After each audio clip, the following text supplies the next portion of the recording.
रत लभ के दरियावे में रत लभ के दरियावे में नहान हो कदी कि आज राजा जी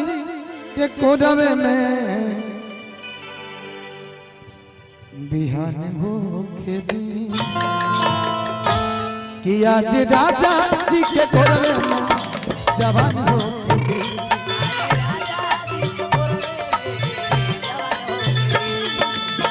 कि आज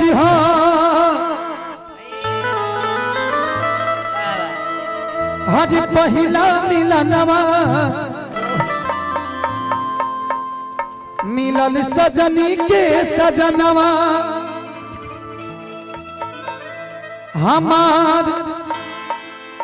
अंग अंग गुलाब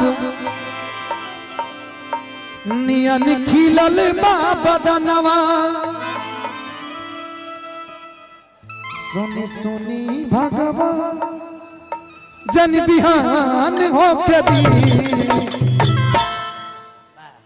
आज राजा जी के कोरवे में आई हो दादा जवान हो कदी आज राजा जी के कोरवे में जवान हो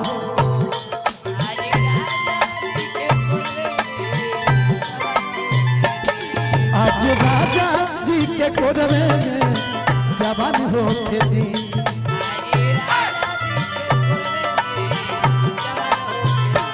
ले अइला गवना बही छोटे बाके लावना राजा लइका बानी ले अइला गवना बही छोटे बाके लावना राजा लइका बानी सूती बिछा के कुछ दिन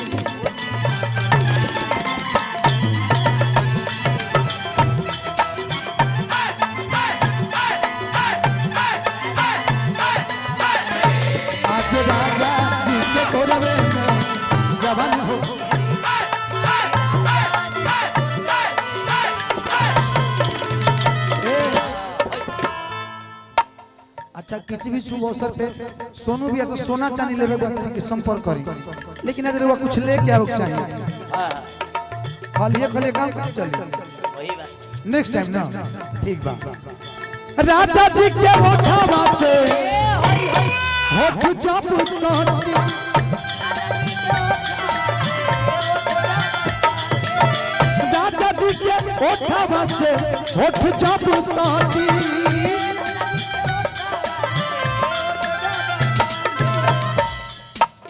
भूकुर भूकुर बने लगी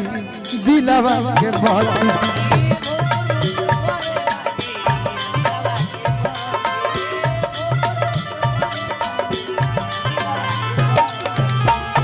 रत लभ के दरियावे में रत लभ के दरियावे में नहान हो कदी कि आज राजा जी के कोरवे में बिहान हो खेती कि आज राजा जी के कोरवे में जवान हो खेती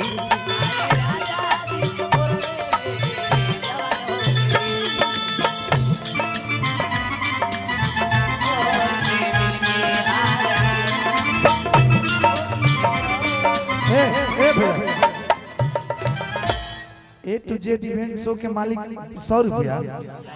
ये तो पानो सना पुरल मारा काहे के बेइज्जती कराओ तेरे सोनू भैया 500 कम से कम जितने बोलते भैया भैया जितने बोलते दे दी हां सब दे दी ठीक हो गए 500 कि आज राजा जी के घरे में जवान हो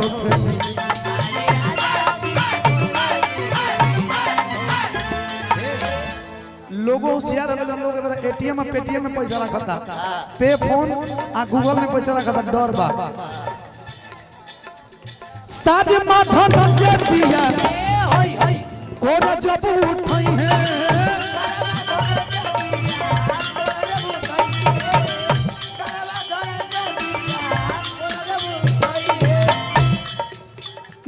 मनवा के श्रद्धा वो होती पूरा होई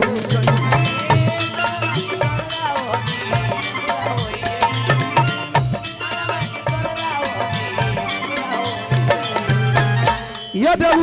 शर्मा धनंजय के यदु शर्मा धनंजय के परेशान होके दी कि आज राजा जी के कोरवे में चला भैया बिहान होके दी आज राजा जी के कोरवे में बिहान होके दी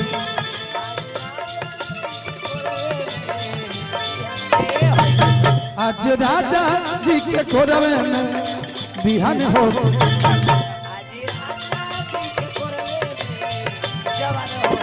हाय मारा हाय